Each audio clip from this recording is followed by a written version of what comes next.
Hey everyone, welcome back. So again, apologies that this one is going up a little bit later than I originally had hoped or planned for. But it's been a rough week. Just gonna say that now. It's not an excuse, and I apologize for that. Um, the case study reports assignment and video will be going up hopefully sooner. I would ideally like it before the end of the week, and obviously the due dates will be extended because I didn't get it to you earlier. Anyway, so today we are doing the video lecture on chapter 2, the legal system in the United States. Again, this is reviewing things that have been talked about in Intro to Criminal Justice, and ideally you've taken that before you've taken this class. The idea is that you do it in a certain sequence. So, but if not, we will touch on some of the important things, but otherwise, this will be another video where it's shorter because it's pretty much going over things that you should already know. So it should be more like review. But there are some other things that we are going to talk about. So anyway, so jumping right into chapter 2, federalism is the first part of the chapter. And in case you do not remember or you did not know because you didn't take the class or whatever it may be, the United States system of government is a federalism. It's a dual federalist design.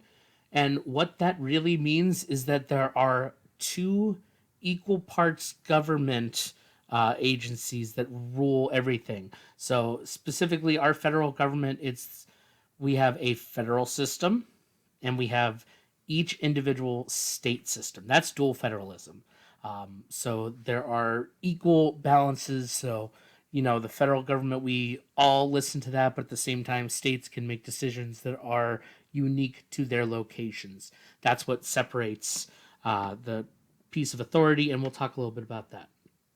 So anyway, in particular, when we talk about the scope of federal law, for the most part, and we'll talk about this here in just a little bit, there is a thing called federal supremacy, and that is the idea that no matter what the individual states say, if there's a federal law that goes against what a state law says, technically the federal law is higher. Obviously, a current issue of that would be dealing with marijuana charges.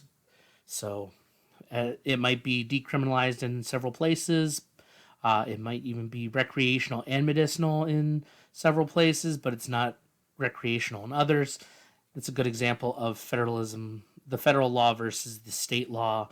And obviously, the overturning of Roe v. Wade directly plays into this because it was covered under federal statutes, and now that decision is overturned, and now it's back up to just the states. So that's what we're talking about.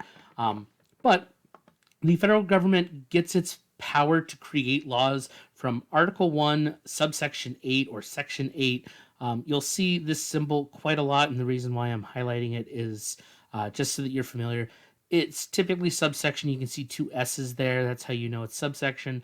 But documents like the Constitution and things like that, there's not a whole lot of subsections. So I do actually have the Constitution up here because Article 1, subsection 8, if we come down here, this is the particular piece that gives Congress all these powers, which just want to emphasize from our textbook. It gives them, quote, the power to regulate currency and coin, establish a post office, promote science and art by regulating the rights to discoveries and writings. We'll talk about what that means in just a second. Declare war and raise armies, conduct foreign affairs, regulate interstate and foreign commerce, and make laws necessary and proper to execute other powers expressly granted in the Constitution. So, with the old school language that they used as well, essentially Congress has the power to set taxes, make sure that debts are paid, both for the United States as a whole. But no matter what, they can borrow money on the credit of the United States, so they're the people that borrow money. regulate commerce with foreign nations and among the several states and with the Indian tribes. Yes, this goes all the way back when. So the idea was that no matter who we're trading with, technically Congress has the power to go over all of that. Establish an uniform rule of naturalization and uniform laws on the subject of bankruptcies throughout the United States, coin money, regulate the value and of foreign coin, fix the standard of weight and measures, provide the punishment of counterfeiting, establish post offices and post roads, promote the progress of science and useful arts. So this is where that weird phrasing came from about the particular right to promote science and art by regulating rights. So, promote the progress of science and useful arts by securing for limited times to authors and inventors the exclusive right to their respective writings and discoveries. Um, it's very carefully worded, and if you're interested in this, I definitely suggest looking a little bit into that. So, constitute tribunals inferior to the Supreme Court, uh, define and punish piracies and felonies committed on the high seas and offenses against the law of nations, declare war, grant letters of marque and reprisal, and make rules concerning captures on land and water, to raise and support armies, but no appropriation of money to that use shall be for a longer term than 2 years, to provide and maintain a navy, to make rules for the government and regulation of the land and naval forces, provide for calling forth the militia to execute the laws of the Union, suppress insurrections and repel invasions. Suppress insurrections. Anyway, to provide for organizing, arming, and disciplining the militia, and for governing such part of them as may be employed in the service of the United States, serving to the states respectively, the appointment of the officers, and the authority of training the militia according to the discipline prescribed by Congress. And we continue on to exercise exclusive legislation in all cases whatsoever over such district not exceeding 10 miles square as may, by cession of particular states and the acceptance of Congress, become the seat of the government of the United States, and to exercise like authority over all places purchased by the consent of the legislature of the state in which the same shall be, for the erection of forts, magazines, arsenals, dockyards, and other needful buildings, and the last one, to make all laws which shall be necessary and proper for carrying into execution the foregoing powers and all other powers vested by this Constitution in the government of the United States or in any department of office thereof. This is what gives the federal government this federal supremacy. This is what gives them this power to make the laws that everyone has to obey. States can have their own things, their own specific laws, statutes, ideas, but if they conflict with the federal one, federal trumps it at the end. So that's really where that comes from. So obviously, when we talk about federal criminal laws, most criminal laws are dealt with, maybe not at the federal level, but like at the state higher levels, simply because they are usually quote unquote attacks on the government, which we'll talk about at some point. But so, yeah, federal laws are interesting. As I said, state laws, every state can regulate their own state laws as long as they don't go in direct violation of the Constitution, so or federal laws. So that's fine. But what's interesting is that every state is different, and we're going to talk about that in a little bit. How states are different, not just with laws, but some other things that you may not have known about. So the big takeaway for this, because we're talking criminal law, yes, there are state criminal laws.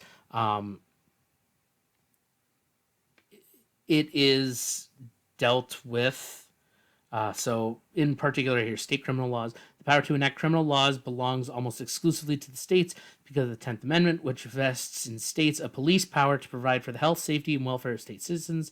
Approximately 90% of all criminal laws are state rather than federal. Federal crimes are also state crimes and can be prosecuted and punished by both the state and federal government without violating the principle of double jeopardy. If you don't know, double jeopardy is where you cannot be tried for the same crime in the same way twice. without a significant new evidence. There's a lot of specifics on double jeopardy. But so what's important to note is that criminal laws are mostly state laws, but they are technically tried within the federal court system.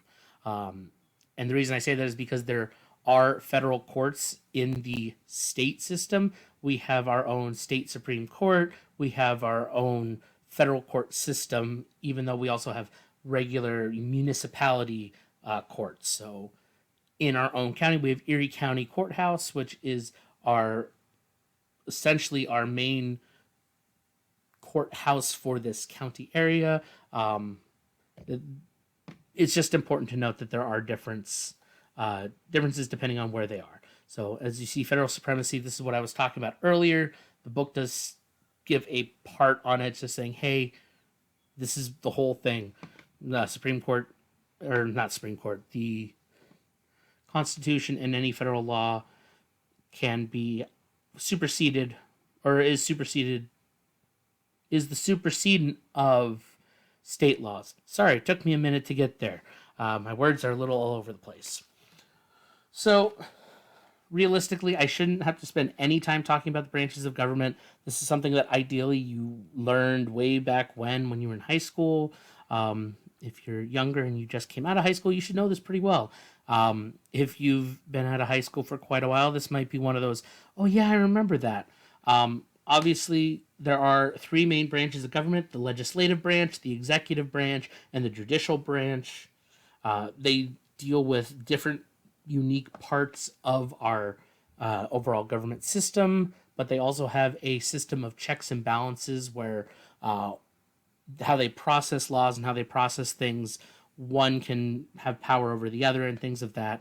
So, again, I don't want to spend too much time on this because this is more of just understanding the basic breakdown of how our system works. So, to just go in their order: legislative branch, their whole thing is creating statutory laws. So remember, statutory laws are these, they're written down, they're statutes, they're hopefully to get something more, and they're usually voted on. The legislative branch is made up of Congress, Senate, and the House of Representatives. So Congress, obviously, they lead that. They're the top level of the legislative branch, and then we have the people of the states, which is the Senate and House of Representatives. The Senate, every state, no matter how big or small, gets two senators in the Senate, and the House of Representatives, that's where it depends on population, and so you have multiple representatives representing different sections of the state, different populations of the state. So when making these kinds of statutes, these statutory laws, the House of Representatives, they are the ones that are voting based off of what the people say. The Senate obviously votes, or should vote, the way that the people of the state vote, but they have that power themselves. And then Congress is above all that and oversees this kind of stuff. And so they have a nice little breakdown of who does what. So mainly Congress does federal statutes, whereas all the little things like the state statutes come from the Senate and House of Representatives. All right. The executive branch, this one is the easiest and shortest one. This is their whole point is to enforce statutes. And this is the President of the United States. They're the head of the executive branch. They're the main part as far as criminal law is concerned are the governors of the states. So your state governor, they are part of the executive branch. So their job is to make sure that statutes are enforced within the states. So right there, look at that executive branch: federal versus state, governor and all state law enforcement, or to enforce state laws, president and all federal law enforcement, enforce federal laws. Pretty straightforward. That's why I was like, I don't think I need to spend any time on executive. The judicial branch, this is where things are a little bit different and where people get a little confused. So the judicial branch itself is responsible for interpreting all laws. This is statutes, codes, ordinances, federal constitutions, state constitutions. The whole point of the judicial branch is to look over laws and make educated and responsible decisions based off of that. That is what they're supposed to do. They're supposed to look at any law that's out there and say whether it's constitutional or unconstitutional and make those claims. That's why the US Supreme Court, they're the ones in the judicial branch. Obviously, there's state courts, those are our point for judicial branch.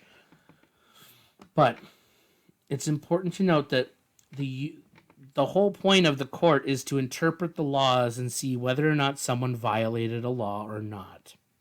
So when we talk about US Supreme Court decisions, these are issues where the law is either unclear or is fairly clear, but there's a misinterpretation or a misunderstanding.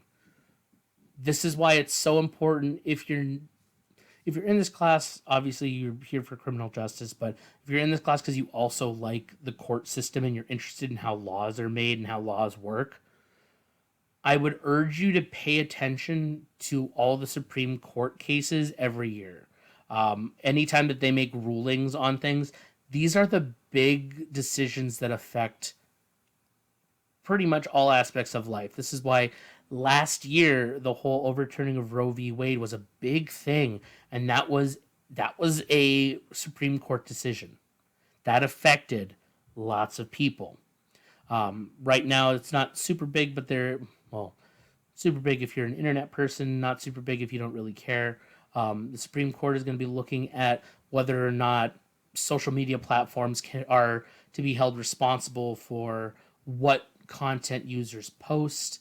It's related to a older case from 2015 of terroristic attacks in Paris, if you remember those. But that is something that's going to be talked about. So it's something I'm going to be following and I'm going to be interested in. I'll probably bring it up in this class.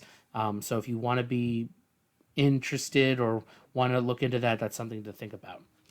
But yeah, those are the branches of government. Like I said, so they do have, so there's this nice little chart that says which branch, what their duties are, and the checks and balances within. And so the government branch that's checking and balance. So the legislative branch creates statutes. President can veto it, and that's from the executive branch. Executive enforces statutes. Congress can override presidential veto by 2 to 3 majority. Legislative branch makes that decision. The judicial branch interprets statutes and constitution. The president nominates federal judges and justices. So the executive decides who's in there. So you see there's a check and balance system. So if you are unfamiliar or you haven't seen this in like 20, 30 years, here's a nice little breakdown of it. All right. So getting down now into the court system itself, we are going to spend a little bit of time talking about this because this is where things get new, things that we haven't necessarily talked about too much. So every state, like I mentioned before, has 2 court systems. They have the federal court system and they also have their state court system. So we do have a federal court in Pennsylvania, but we also have our own state system. And it has to do with what laws are being violated. So as we've talked about before, if your crime is a small civil suit, you're not going to go to federal court to deal with a civil suit. There's an exception to that, and we'll talk about it here in just a moment. But in general, civil suits are not at the federal level, they're at the state court. Versus, a severe, serious criminal court case, definitely going to be going through that individual federal court system within the state. Again, state Supreme Court, things of that nature. So, important to note, federal courts are exclusive. They adjudicate only federal matters. This means a case can go through federal court system only if it's based on a federal statute or the federal constitution. So one exception is diversity of citizenship. If citizens from 2 different states are involved in a civil lawsuit and the amount in controversy exceeds $75,000, the lawsuit can take place in federal court. That's why I said it's a very specific example of how it is exceptioned. Um, but typically, civil cases don't go to federal court. That's just a general thing. So state courts are non-exclusive; they can adjudicate state or federal matters. So obviously, here in Erie County, our our court is a state court, so they can see federal court matters and they can see state court matters. That's I didn't want to give that away too early. I wanted to wait till we got to this point so I could explain that. But all state criminal prosecutions take place in state court. So there, we'll get into that here in a little bit. So one thing that is important though about court systems and something we need to talk about is jurisdiction. And obviously, when we say jurisdiction, if you watch crime shows or you've been interested in crime or true crime or anything of that nature, you are probably familiar with the term jurisdiction. And so obviously jurisdiction, when we come to think about it, usually we think about it in terms of geography. So like, oh, that's outside my jurisdiction. I'm a PA trooper. I can't go into New York State, and I have no jurisdiction there. And so we put it in that term of geography. But jurisdiction is also just the power or authority to hear a case in the example of the courts. But uh, not having jurisdiction means that you don't have the power there. Obviously, those are terms that have been used in cop dramas and things of that nature on TV, but they're almost always associated with geography. Even if they say, I don't have the power or authority, they always mention the geography, and that's not always the case. And that's why I want to emphasize this. Obviously, it can be, but it does not have to be geography. It can definitely just be whether or not they have the authority. So when we talk about jurisdiction, obviously in the courts we have original jurisdiction, which is the court has the power to hear a trial, um, and then we also have to deal with appellate jurisdiction. This is where if you go back to intro to criminal justice, we've talked about the appellate courts system. Appellate comes from appeal. The whole idea is that the appellate jurisdiction it's not that first time. It's not the court that heard the first case. It's you're taking it to someone because you believe there has been some kind of wrong, whether there was an error in sentencing or evidence or whatever it may be. This is a chance for a kind of second go around. So those are the two real kind of jurisdictions. So usually, and this is why I identify this, when we talk about the court system breakdown, we talked about it in Intro to Criminal Justice. At the state level, you usually have some kind of state Supreme Court at the top. Then you usually have some kind of state appellate court, which is their court of appeals, and then you have the civil court, which is family, parental rights, things of that nature. The civil cases, not the criminal cases. So typically there is that breakdown. PA has another one directly related to government agencies and things of that nature, but that's not something that we need to talk about necessarily in this section, at least. But it's important to know. And so when we talk about the federal courts, obviously, federal courts typically deal with criminal prosecution. Federal courts typically deal with criminal prosecution. And so obviously, this is where, even at the state level, you're going to have some kind of state Supreme Court. And obviously, when we talk about the federal level, the United States Supreme Court, they have a court of appeals as well. But anyway, so obviously, when we talk about our federal courts at the state level, they're usually called district courts. Name does vary. It's based off of your district, your area. So large states like California obviously have more than one, but Rhode Island would have one. I believe in PA, I don't know how many we have, and I'd have to look that up. And I will put that as a special additional thing on Blackboard related to this. But typically, yeah, they have more than one if they're larger, and we are technically larger. So we should have, I would guess, at least two, but I am not positive on that. Um, but yeah, so the state courts, small claims court, we've talked about already. State trial court, this is appellate court for small claims. Then obviously we have our intermediate appellate courts. This is the Court of Appeals. We also have our state Supreme Court. So these are the ones that have jurisdiction. So right here, we actually have a nice little diagram of the court system, the U.S. Supreme Court, how that works in the state high courts. As I said, these vary depending on the state. We have an additional one right about here. But anyway, key takeaway for this is that our court systems within the states are vary widely, but they all have the same structure of there's lower courts, there's mid-tier appellate courts, there's high-level courts, and then we go to the federal level. All right. This is the one. This is something that has not been talked about, so we are going to spend time on this. This is the burden of proof.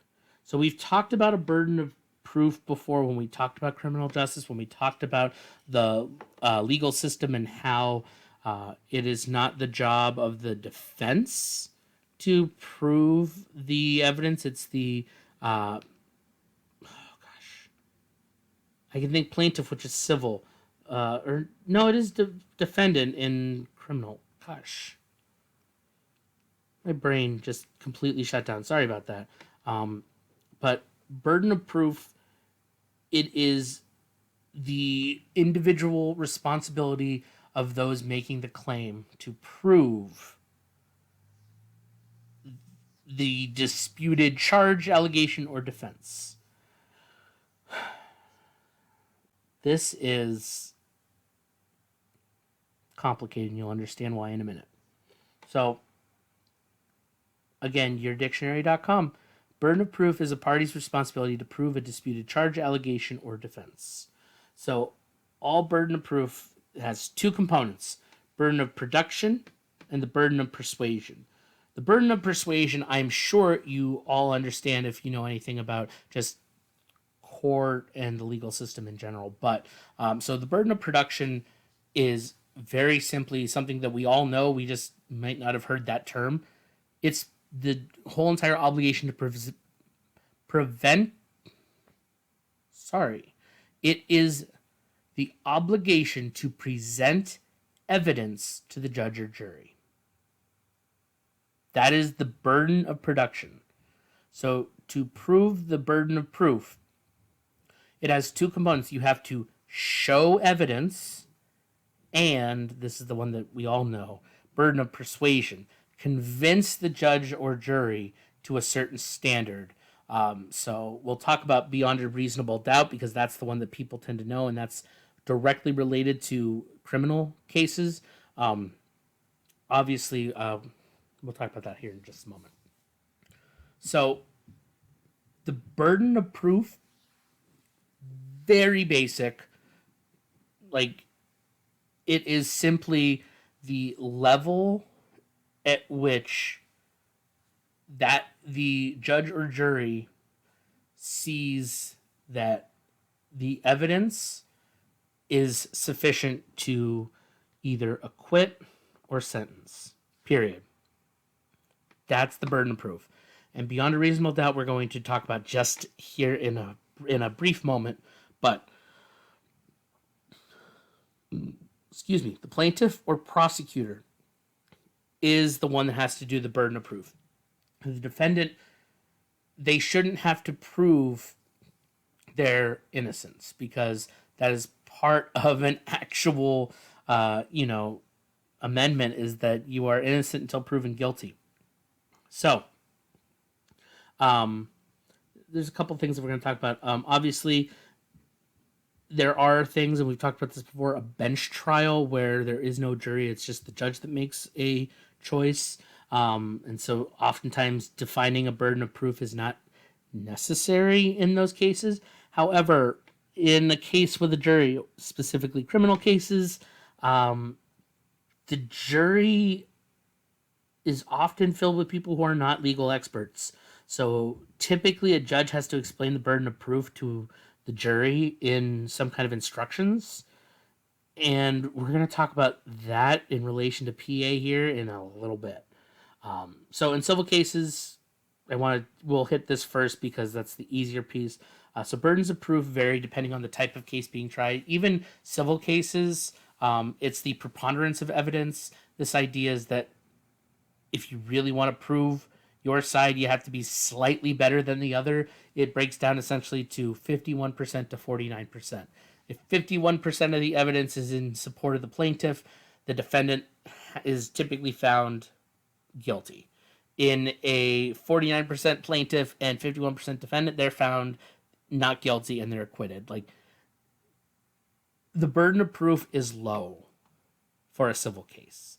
Obviously, depending on the particular crime in a civil case, it might be a different level for a particular jury or a judge. So it is up in the air, but it's a low standard to hit that burdens of proof.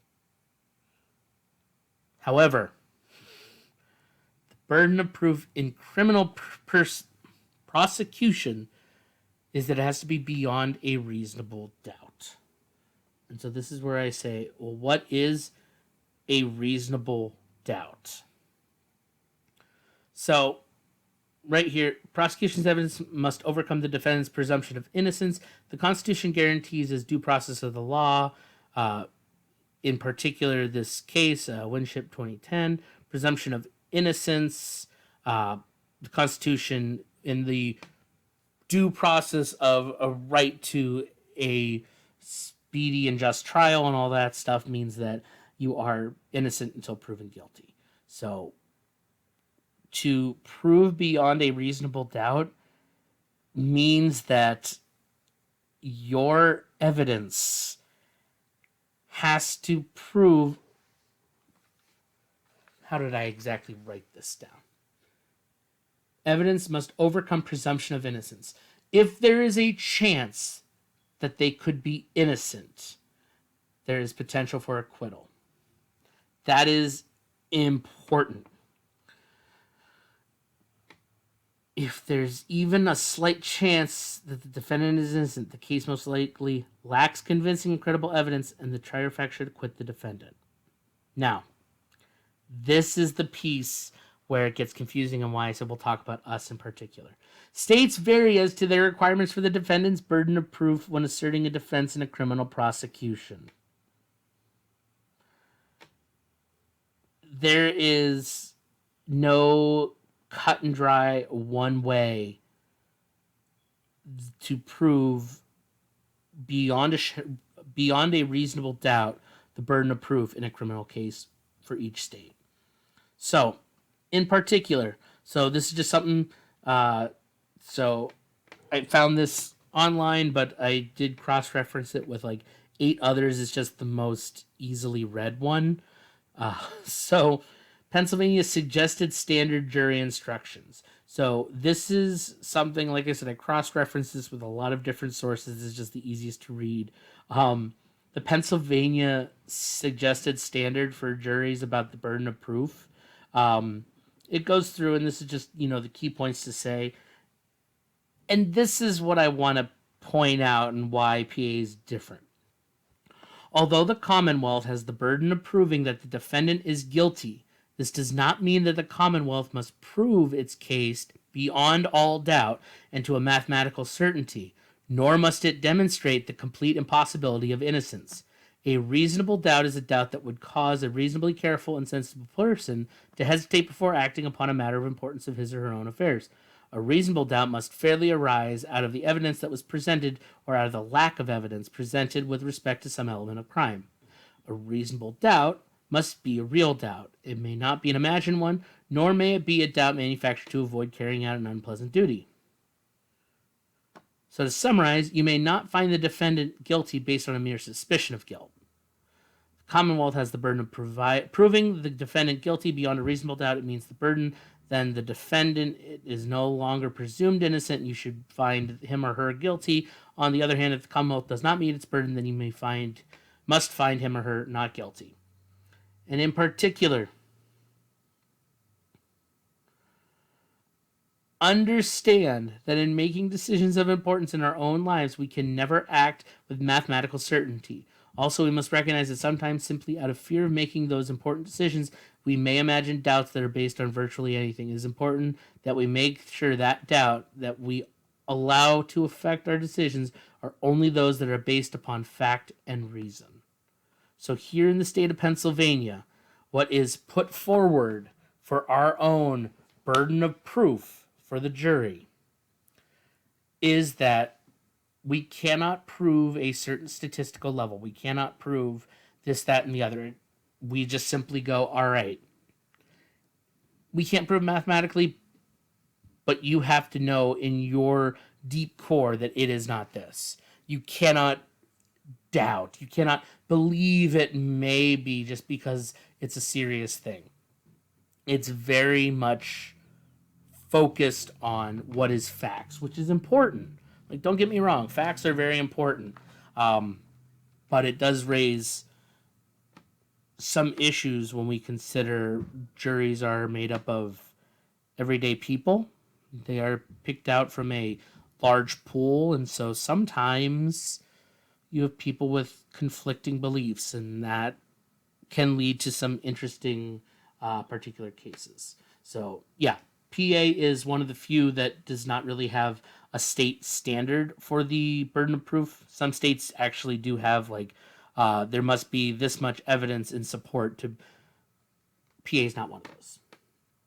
And so the other thing, so this is a nice little breakdown of how burden of proof can be found. Again, I've talked about all of this just in our conversation, so it's important to know. So obviously, when you are trying to meet the burden of proof, you use inference and presumption. Inferences are conclusions you can make under circumstances. The idea is that you can understand that something may have led to another thing. Presumption is a conclusion that you have to make. So it's because of the constitutional right, you have to see the defendant as not guilty until you're proven wrong, whereas you can infer all you want, that kind of thing. And so the one thing that I really want to focus on here is circumstantial and direct evidence.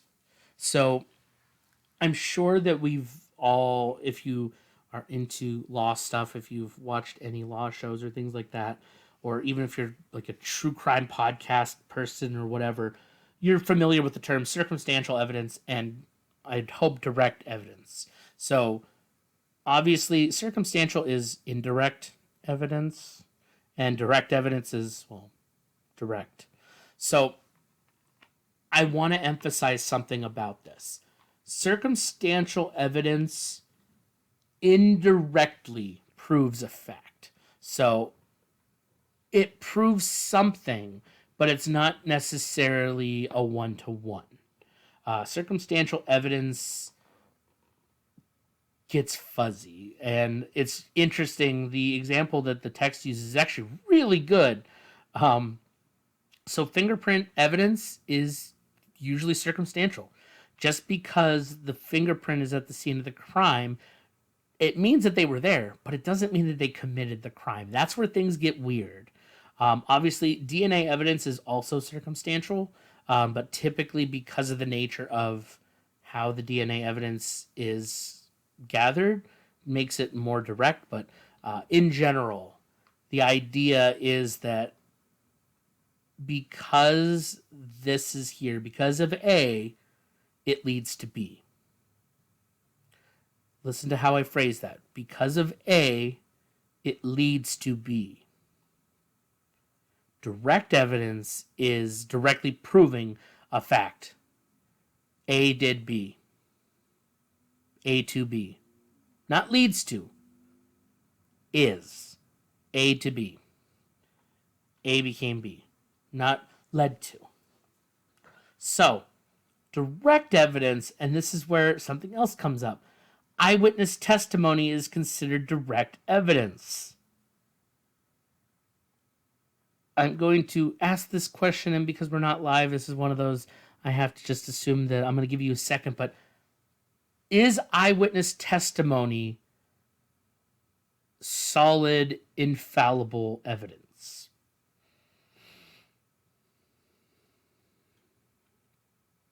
If you said that it was infallible, you are wrong. There's been a lot of science on eyewitness testimony, and there's been a lot of issues related to that. So, if you're interested in that kind of thing, I urge you to look into the studies on eyewitness testimonies and how accurate they can be. So, much like fingerprint evidence is circumstantial, but it can be very accurate, direct evidence is clearly really good, but sometimes can be flawed. And so they have direct evidence can be unreliable and is not necessarily preferable. So if an eyewitness is impeached, they lose their credibility. The witness's testimony lacks the value, the evidentiary value of reliable circumstantial evidence, and gets thrown out. So obviously, eyewitness testimonies is part of this, but a confession, a video or photo of defendant committing a crime, those are all direct evidence. Something that shows for a fact this did blank. Not, well, A is this, so it could be B. No. Is 100%. So that's the big thing that I want to emphasize with circumstantial versus direct evidence. Obviously, depending on the crime, depending on the burden of proof, you're going to want a combination of both. Direct evidence is provable fact, so that's the best in theory evidence, but obviously circumstantial evidence can help guide and direct that kind of belief structure. So obviously there's a lovely chart, like every other chapter has some kind of interesting piece. So I just want to point out, so in case you don't remember whether you were too young or it's just one of those, it happened and you kind of forgot about it. Back quite a while ago, there was a case there where it was all circumstantial evidence and the individual got acquitted of it, and that's the Casey Anthony trial. If you're not familiar with it, I do warn you. It's all about particular child abuse. Casey Anthony was on trial for abusing and killing her daughter, Kaylee Anthony, and all the evidence was circumstantial, and so the coroner didn't determine the cause of the victim's death as murder, so it led to her being acquitted of that. Obviously, there have been some other pieces that have come out about the Casey Anthony trial in the, if this citation is from 2011, I think, if I remember right, the Casey Anthony trial was before that, like, 2010, 2009, maybe. It's been a long time. But it's worth looking into if you're looking for an example of how circumstantial evidence is not enough. This is a great example. Anyway, that's it for this chapter, really, because then we get into the end of chapter material, reviewing the whole thing. Like I said, these first few lectures are going to be shorter simply because they're more review than anything.